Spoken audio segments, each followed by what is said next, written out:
University ranking అనేది కేవలం ఒక నెంబర్ కాదు. అది మీ ఫ్యూచర్ వాల్యూ.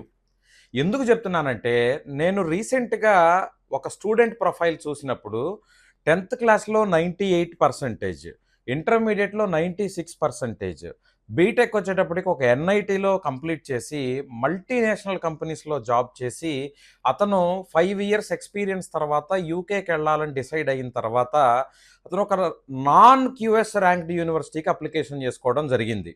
నేను అతనికి ఒక క్యూఎస్ ర్యాంకింగ్ లెస్ దాన్ 200 ఉన్న యూనివర్సిటీస్ 2 యూనివర్సిటీస్ సజెస్ట్ చేశాను. ఆ యూనివర్సిటీస్‌కి నాన్ క్యూఎస్ ర్యాంక్డ్ యూనివర్సిటీస్‌కి కంపేర్ చేసుకున్నప్పుడు ఫీజు కేవలం 3,00,000 మాత్రమే డిఫరెన్స్ ఉంది.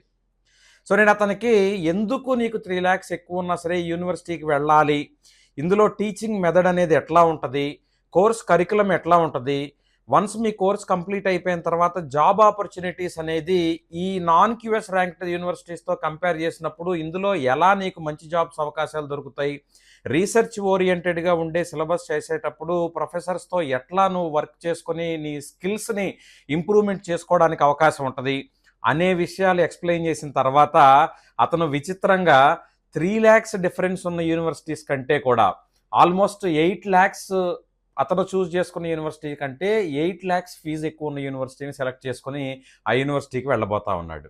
సో మీరు కూడా మీ కెరియర్కి తగినట్టుగా, మీ కోర్సుకు తగినట్టుగా హై ర్యాంక్డ్ యూనివర్సిటీస్ని సెలెక్ట్ చేసుకోవడం వలన మీరు మంచిగా జీవితంలో సెటిల్ అవ్వడానికి, మీకు మంచి జాబ్ తెచ్చుకోవడానికి అవకాశం ఉంటుంది. Thank you.